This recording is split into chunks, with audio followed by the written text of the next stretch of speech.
Hi, this is Tim Hamilton, the co-host of the Maryland Crabs, and I'm here with a crabcake for your listening pleasure. What's a crabcake? Well, it's not quite a full episode, it's just a little snippet. Stay tuned and check it out. Make sure you check us out on themarylandcrabs.com. You can follow us on Twitter at MD Crabs Podcast or find us on Facebook at the Maryland Crabs Podcast. Don't forget, subscribe, rate us, iTunes. Go there now. And we're at the library. So they're going to come in and hush us every few minutes. They're going to tell us to be quiet. Yeah, because I feel like you and I could go back and forth pretty quickly and we'd get loud. I owe them like $50,000 in overdue library fees. No. So I don't think they put it together who I am Why yet. can't you get it together? It's not me. It's my kids. Because they'll take books out and then all of a sudden they'll say, I think this one's overdue. I'm like, when? They're like, 2014? Yeah, so, you're going to buy a bunch of books. So I'm here with Sarah Sample. And Sarah reached out to us probably last summer. And I would say I dropped the ball, but I'm going to go ahead and say John did because John's not here. No, so, we don't need to point fingers. But I'm gonna because he's not here to defend himself, so I'm fine with it. All right. And Sarah's with Seleção Futebol. Football. Yes. It's very Portuguese. I can say Curacao. Curacao? That's Portuguese. Yeah, Portuguese. It's a drink, I guess, right? Oh, hey. And we're talking at a pretty momentous time. We're talking at the time of the Women's World Cup, which is a big schmeal. Oh, it is. And the only reason it's hard to focus this time of year. I'm not as so many games. It's the American curse that I'm not a huge soccer fan. Although I'll tell you, when I see soccer on TV, I have trouble with it. But we have a lot of Latinos who live in Annapolis, and when my daughter played, and I'd go and watch them. Right before there, you'd have the Latino guys, the Salvadorian guys playing, and that was just wildly exciting. Oh, yeah. I mean, if it was like that all the time, I'm like, because I'm used to kids soccer. It was so. It's one of those things that, like baseball, I'm not a big baseball fan. When I go, I'm like, all right, this is actually pretty fun. Yeah. But this women's team, I know it's a big deal because I'm not supposed to be on Twitter because I quit Twitter, but I will cheat. It's a hard thing to quit. I will cheat and I'll look at the trends during the day. And yesterday's or 2 days ago, the trend was Trinidad, or it was probably a few days ago. Yeah. And so I'm like, what's going on? And so I'm checking out the women's soccer, and it's a big deal. And then we'll talk about it in a minute. But I read an article today apropos of this. It was because she was trending on Twitter as well. It was Sarah Jenkins, who I'm a big fan of. She's a sports writer, obviously, for the Washington Post. Okay, yeah. And she had a great article about the women's soccer and the state of women's soccer, how they're national treasure and all that stuff. Absolutely. But tell us a little bit about you. So you are, I Googled you and I stalked you. And how much is even there? Yeah. Well, there's a good amount. You're not the Sarah Sample who is. I'm not a musician. You are not the Mormon musician. No. And I am not the Czechoslovakian gay porn star. So that's just. What? No, we are not. But you're all over the place for soccer. You've been doing a lot of coaching, and you're pretty young, and you've had a pretty I've been coaching since high school. The first camp I ever ran was when I was probably 15 or 16 when I was a high schooler at St. Mary's, and I ran a camp just down the street off of Forest Drive. At Peninsula Park, Powell? Oh, I can't remember. It's when you get down there past where the old Mexican cafe was. Yeah, Powell. Yeah, that's it on the right. Yeah, I've lived at that field. That's my daughter played soccer, and my son plays football there. Yeah, that was my first camp. And so you've been doing this for probably 15 years? Yeah, a long time.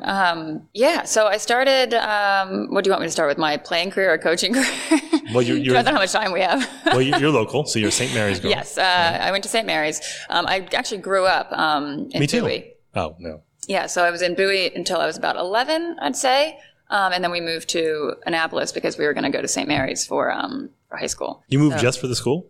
Yeah. Well, so there were a lot of girls that were playing soccer in Bowie at that time that had eventually been recruited to play for Bethesda Soccer Club. I'm from Bethesda. Oh, right on. Yeah. John would roll his eyes if he was looking for you. Well, yeah, so we were, there was a bunch of us living in Bowie, commuting to Bethesda to play club soccer. And so I guess St. Mary's had gotten wind of the fact that there were a handful of us that were pretty close by. And so a bunch of us, I'd say, like myself, Ashley Kennedy, Megan Ryan, who was from Crofton at the time, Melissa Hornbeck. Well, Melissa didn't end up going to St. Mary's, but like Athena Grammatis, a bunch of girls that were from Bowie that ended up going to St. Mary's that all played on the same club teams, Bethesda Fury and Bethesda Dragons. Bethesda Falcons, I think, was another one. So yeah, it was a lot of high-level soccer players were going to St. Mary's at that time. So they were kind of known for the program. Oh, yeah, absolutely. I mean, tons of championships. I think we won 3 while I was there. And then I went to Severna Park briefly and won another state championship at Severna Park. Yeah, we did really well when I was there. And after that, you went to the University of Maryland? Yes. Yeah. And then you started coaching. You were coaching, you said, in college and high school and college. Did a ton of camps in college, and during the spring season would assist with various club teams. But yeah, so started coaching in college, and then pretty much started right after I was done playing in the fall of 2006. Started coaching pretty regularly with club teams, and that was with Bethesda Soccer Club, the club that I had played for. The club team thing kind of mystifies me. We didn't have that growing up. It still mystifies me. It's changed so much. We didn't have the, well, I'm not doing the old generational thing, but I'm just saying we didn't have the club teams. You had, like at the time it says like MSI, Montgomery Soccer Rank. Yeah. And you had, high school and college level. But when my son started playing lacrosse and my daughter was playing soccer, you had all these club teams, and they just mystified me. They were just, because we didn't do that. We didn't have that commitment. So they were the team that would come out of nowhere and just whoop us every... Well, we back then, we were still part of clubs, but you had a lot more autonomy as a club team individually than you do now. Now the organizations are sort of centralized a little bit more with directors of coaching and the boards and things like that. So there isn't as much control over individual teams for, the managers and the coaches that are managing those teams. So it's definitely changed a lot in that way. So you could have a club that had 5 teams or another club that had 3. And now you look at some of the big clubs that have one age group will have 4 teams. How do you feel about the club system though? Oh, I am really disappointed in it right now. I want it to, it's tough. The boys and the girls side are completely different, and my exposure is a bit more on the girls side. But right now, I think there is a lot of over-promising and under-delivering for insane prices. For me, I was able to play club soccer, but it was a little bit more affordable back then. But I wouldn't have gone to college if I couldn't get a college scholarship. I don't know if I'd been even ended up in community college. And so that was my, gateway to getting a degree and getting, a good job afterwards. And so it was a great jumping off point for me. And I think the fees have gotten so out of control and so inflated that that opportunity is shut down for so many kids. That's something I feel really disgruntled about, but also just the quality of coaches, the level of coaching, but also, the way that the boards and, the administrations are treating coaches in some situations, backing parents over coaches in some situations. And obviously you would hear both sides of every story, but when you're paying such high fees for people to be a part of a club and someone's, a national team level player and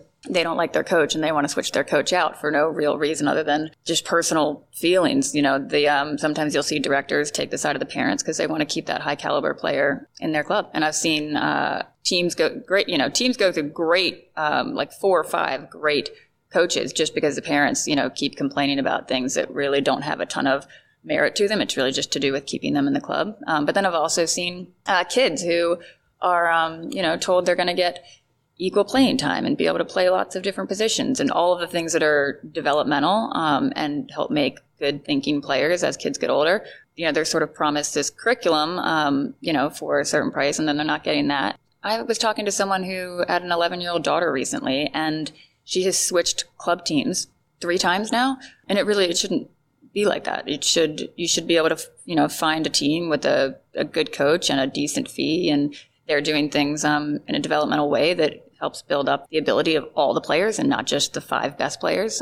But that's a struggle that's out there right now too. So yeah, I could go on about the club system for hours. Well, I guess I just don't, for me, it's being new to the system, relatively, and the whole concept of it. First of all, the money and the commitment is staggering. Yes. And, my kids are average athletes. They're not going to get scholarships, but, they like to play and they're relatively good for what they do. But at the same time, and I hate generational comparisons, so I look at my generation of parent where, the helicopter parents and now what they call the bulldozer parents, that they clear the path for their kids. And I'm not saying that's true or not, but what I will say is, but if we're looking at a club system and people look at the time and money that's required and they want a certain level, like their customers, that they want a certain level of return on that, aren't you kind of creating uncoachable kids? Yes. Because there should be some disappointment. And I'm not going to go off on a trophy for everyone because I think that's nonsense because I agree, I'm almost 50 And we got trophies back in the 70s and 80s. Everyone did. So everyone has a trophy. But what I will say is that you had to deal with disappointment, and it did suck, And, It's a character builder. But there was also, was there an unfairness sometimes for playing time? And then you would address that, but rarely. But now do you have, and I've seen that with my son's football team, where you have kids who are very talented, but they're uncoachable. And they're not going to go anywhere. And that's because their parent is so involved in their experience on the team. Yes. That the kid doesn't respect the coach because their parent's almost like an agent. Yeah. Well, I will say, though, there's something to be said for what the coaches can do to help bring the parents along. I think sometimes some coaches are out there just taking a paycheck and they're trying to make a full-time job by taking 5 teams and they're spread way too thin and they're not communicating enough with the parents. And some of them will create a really hard line where just to talk to the coach, you have to go through the manager. And I agree with what you said before you started that, was that it's sort of a customer service thing, where I do strongly believe that the parents and the family should be considered your clients. You do owe information to them and they are paying you for a service, and we should be giving them feedback about their kids, but we should also be following a philosophy and a curriculum and be thoughtful about these things. And the kids should defer to the coaches. I mean, that's absolutely. But I think educating the parents is something,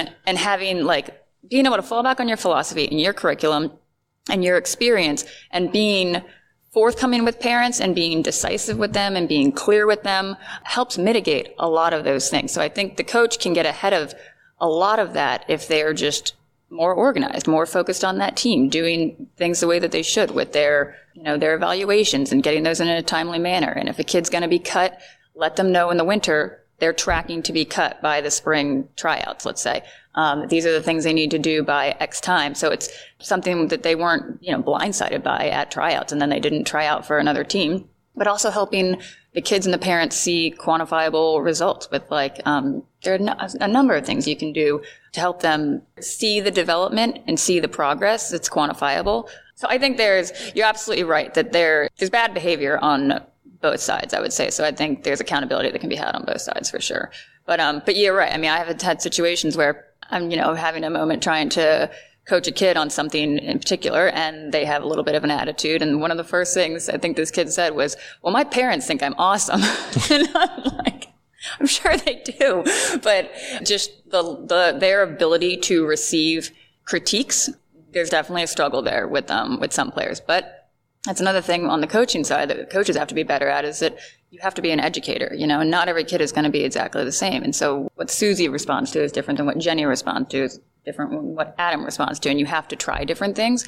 And that's another, I think, thing that we need to be able to rely on more with coaches. So, I told you a little bit about my daughter before we started, and she had a bad experience on her high school soccer team, and which makes me really sad because there's so much she can get out of that that's just not about the soccer. It's about the teamwork. It's about everything else. The transferable skills are exponential. And I hate wasted talent, too, because, again, she's not going to get a scholarship, but, this was something that she loved, that she had a passion for, and I think... So much you can get from it. And I think, my son, he played football. He was with Coach Pettibone, Richie Pettibone. Everyone knows him. I'm just going to say it because that was the best coaching experience we ever had. And they were the county champions last year for PAL football. And my son was the kicker. And he had a couple bad games where he missed a few, and coach pulled him. And my son was heartbroken, but it was a learning experience because the coach, took him to the corner of the field and said, you've got to earn your way back onto this position. You've got to work that much harder. And my son listened to every word, and he came home, and I knew he was devastated. But I'm not going to talk to the coach about it because that's what the coach should have done, because now he's got to work harder for that. But I look at the difference between... moments like that changed my life. Exactly. And I look at my daughter right now, and I fret about that because she's now into boxing, but she loves soccer and she loves that. And I often wonder, is there a difference between how girls are coached and how boys are coached? Is it temperament? Do boys take criticism better? Do girls take criticism better? But it's a difference in coaching. And I know that at your program, there's an emphasis on coaching women for girls. For girls by women, or something, something more elegant than I have. I think it's incredibly nuanced, each individual circumstance. So I think making blanket statements about it is a little bit tough. And that's why I typically like to rely on research. And this also expands into the workplace. I mean, the sports, it's a metaphor for places of work, and people would say with female bosses and female CEOs and their history of playing sports is a pretty strong correlation. Right. Yeah, so the whole thing really disinterests me. But I mean, the Seleção is a almost a microcosm of that, maybe, and it's a great experiment. And there's other programs out there, absolutely. And so as far as that goes, I mean, I wouldn't necessarily say from the psychology research that I have seen, a lot of it says, like, people like to say girls are more sensitive than boys, but it seems more that they're sensitive about different types of things and they're sensitive in different ways. I would agree. Like an emotion, like sadness and anger are both emotions. So they're emotional in different ways. But not all kids. Boy might fall on the scale more closer to something a girl might be emotional about. So that's why I was saying it's heavily nuanced and heavily circumstantial, which is why as coaches we have to be educators and we have to read the kids and sort of figure out what to apply in various situations. But as far as the for girls by women element, it's interesting because I came about it probably later in my career, probably in the last 3 or 4 years that I started to see the value, like see the really serious value in it. And it started as parents coming to me, because I used to think, oh, everyone's equal, treat everyone the same, this, that, and the other, take people one-to-one. But parents had started coming to me saying how excited their daughter was to have a female coach and how she's responding so differently, and she hasn't had any female coaches and all these things. And that kept coming up. And then I had worked for a director of coaching at Bethesda, Shannon Higgins-Sarofsky. She's a World Cup champion. She coached at University of Maryland for a long time.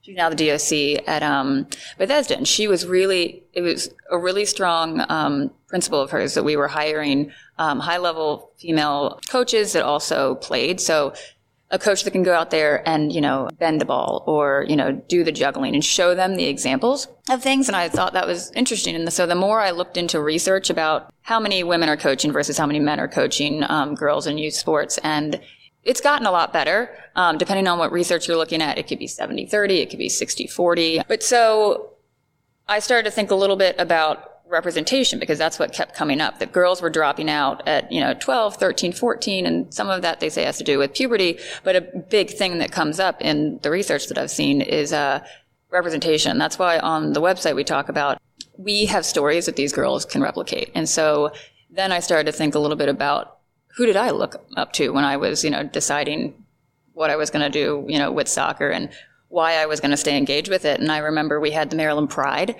We had people like Nancy Rohrman. I remember that Karen Gabera coached at Navy, and I wanted to go there. And so, and Pride had won a national championship, which was a semi-professional team. And then we had the pro league starting.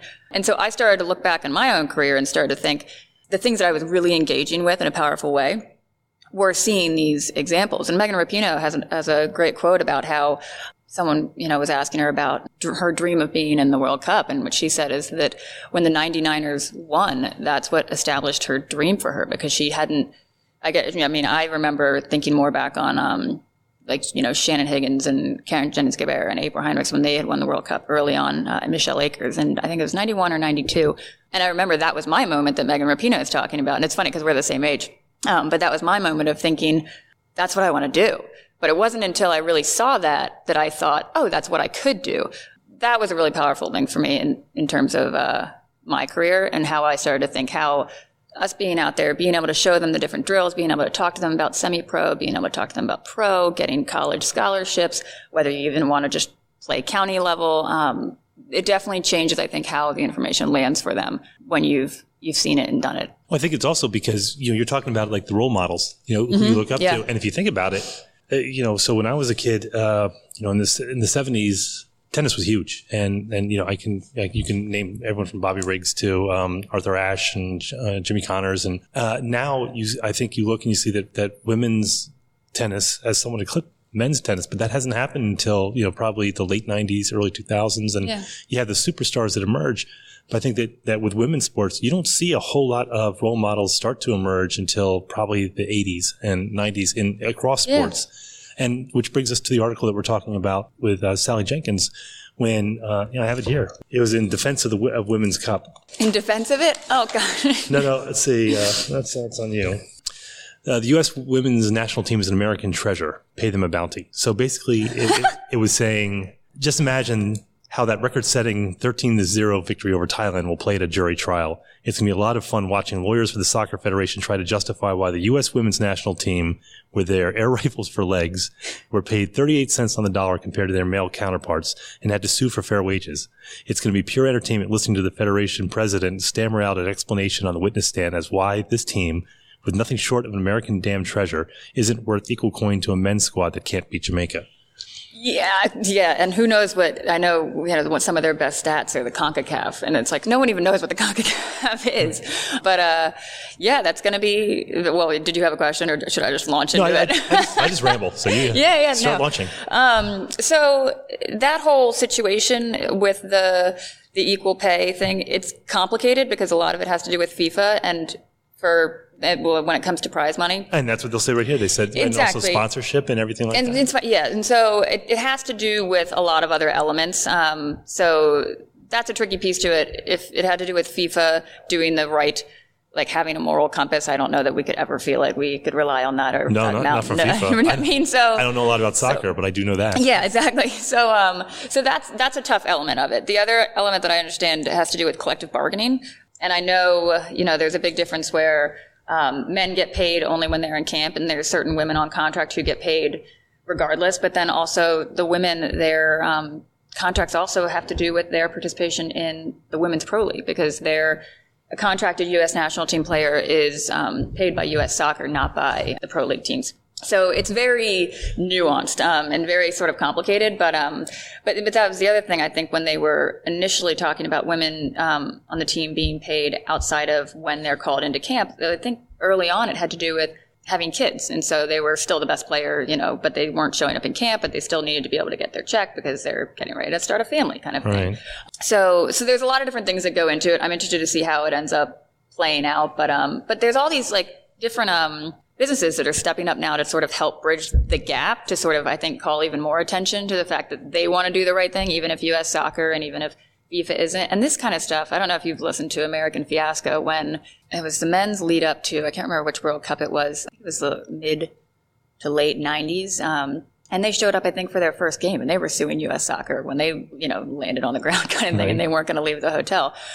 So there has always been player contention with the federation, but yeah, I'm interested to see how this ends up playing out, because it's not cut and dry, and it's not as straightforward as I think some people want to make it. But even if you look at what the market, I mean, there would be the argument, and I think the WNBA would be one of the arguments where people would say, but Americans don't watch the WNBA, so how do you justify the money when you don't have the ratings? And that's saying that all women's sports are in the same bucket, and it's not. But with U.S. national teams for soccer, that is not the case. And with the feet, like for instance, playing on turf fields, I mean, I'm sure the men have had to play on a turf field a time or two, but that is something that I think would be intolerable on the men's side, no question, that you're signed up, that your training is on turf fields rather than on grass. That I remember reading, that felt like the most egregious thing to me, but as a player too. I mean, that's sort of what I would think of. But yeah, the facilities, I think, is another thing that seemed like it was pretty straightforward as an easy mark against U.S. soccer that was obvious. I mean, do you see, and this is where we strike a hopeful note, where I'm going to say, do you see any changes? And you'll say, yeah, I do. But I mean, is it changing for the better in women's sports in general? I mean, I hope so. I mean, there are strides being made elsewhere. I think it was Norway had shortly after their best player, what some people consider the best player in the world that's not at the World Cup right now, shortly after she quit, they signed an equal pay document for their national teams. But then you're seeing a lot more investment in women's soccer too across the world, which is why this World Cup is also so interesting, is that I think we're going to see a lot of other countries that are catching up to us. Maybe not in the first game, but keep watching, because there's some really great teams. So yeah, there have definitely been big strides that have been made. But there'd be an irony in that too, where I don't know. This is, as someone who's been kind of removed from that, and I knew a lot of soccer players, women who played soccer in college. I was friends with them. Is the American society doesn't have a huge appetite for soccer, and I think it's changing.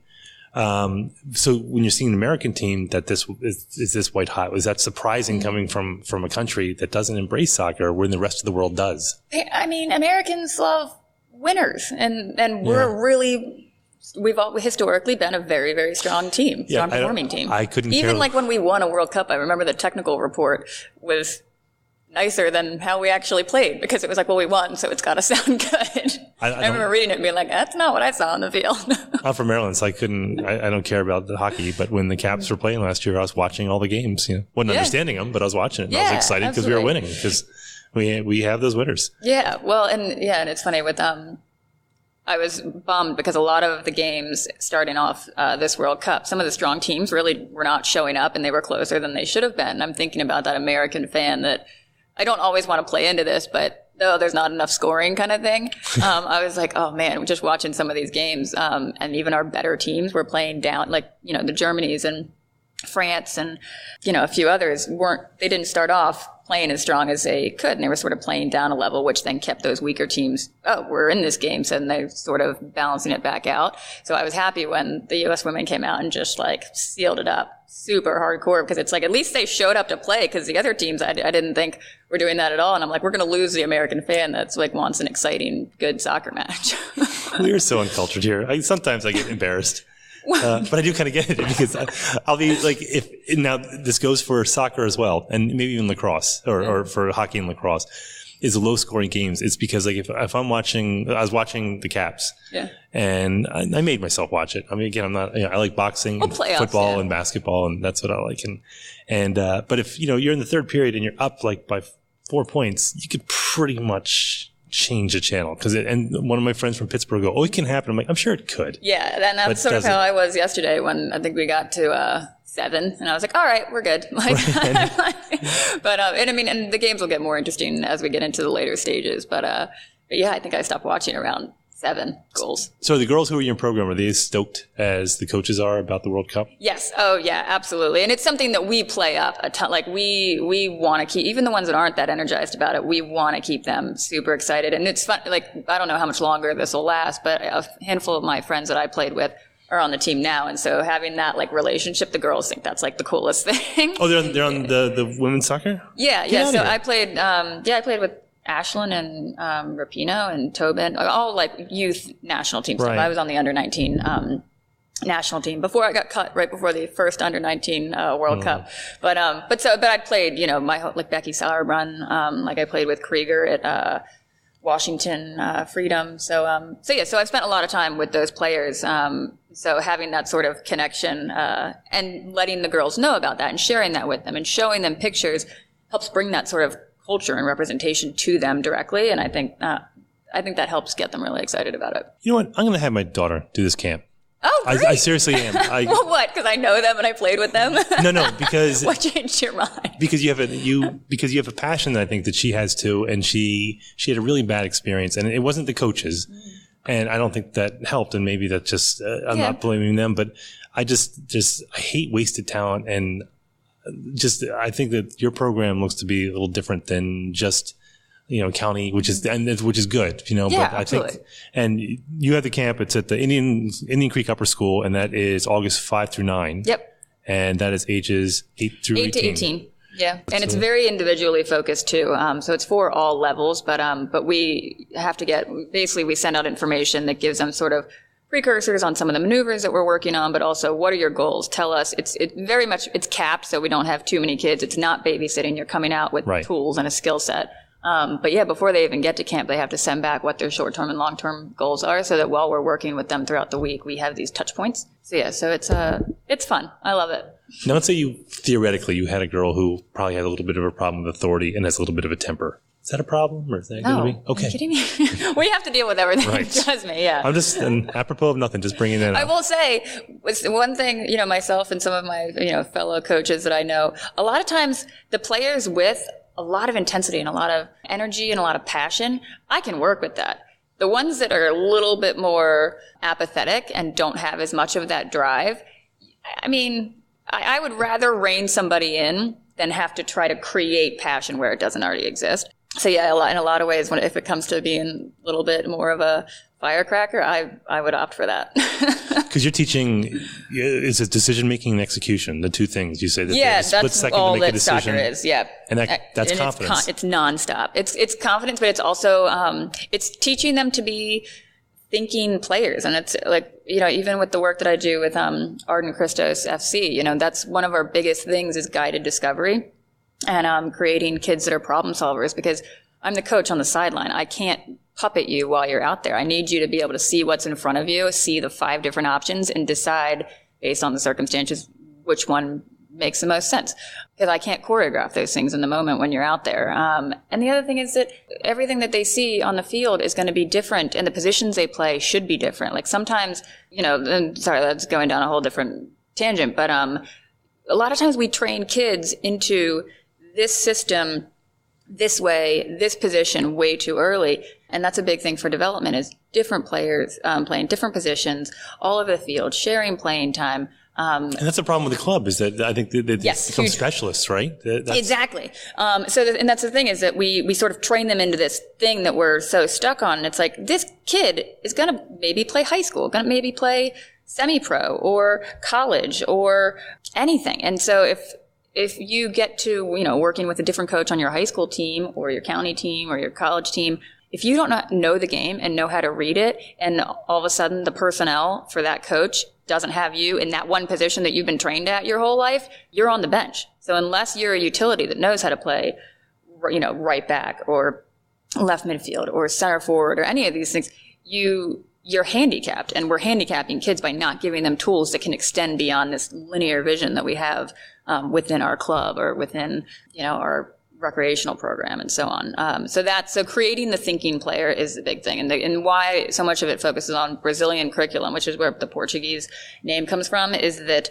their Brazilian players are known to be very well-versed with their feet. And so you can't get your head up to make decisions and to read the game and develop that game IQ unless you know where the ball is at all times. So unless you are immaculately comfortable with your feet, not just one foot, both feet, you can't see anything. You can't make decisions. You can't execute. You are just sort of lumbering around out there.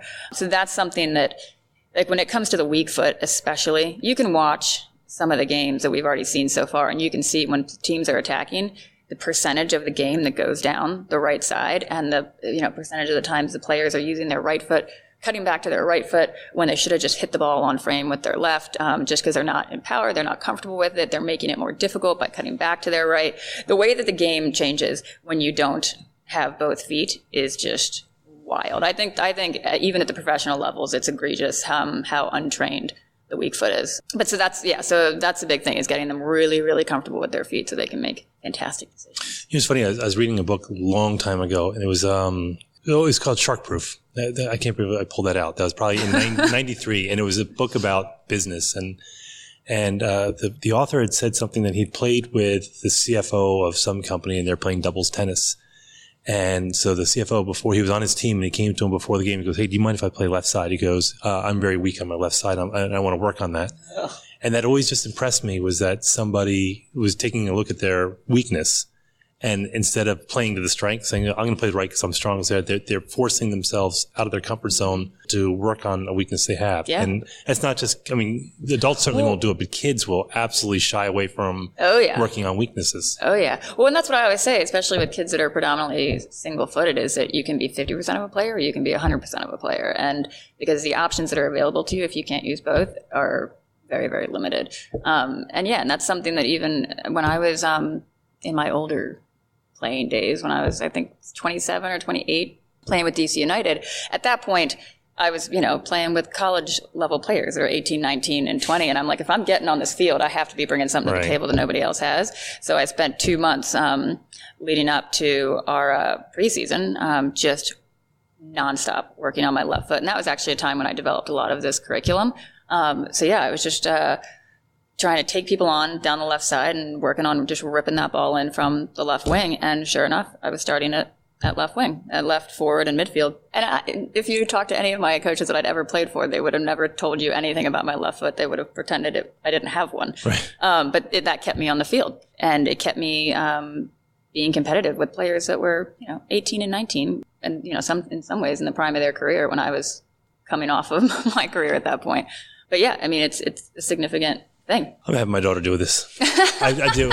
I want to have her do this so that maybe she changes her mind about the team, because I think this sounds like an incredible program. I will say, as much as it is for girls by women, the other thing I do like to make sure I add is that doesn't mean that there are not very, very good male coaches. Like my coach, Steve Campbell, who is one of the heads over at Maryland United in Bowie, or out of Bowie, phenomenal coach. Like, he taught me so much. So it's not to say that they aren't strong with female athletes.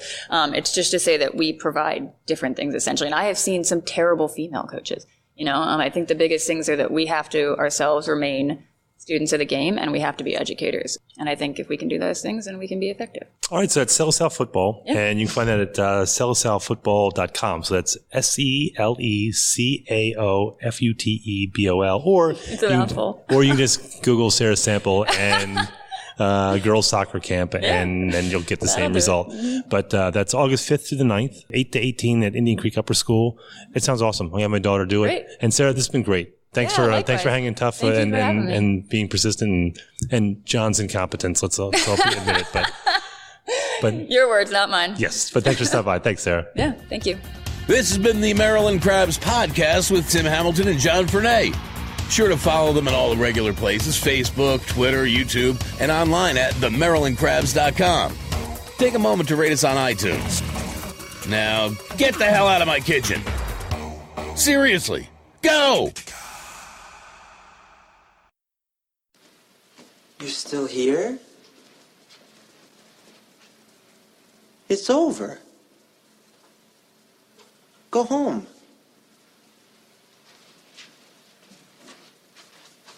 Go.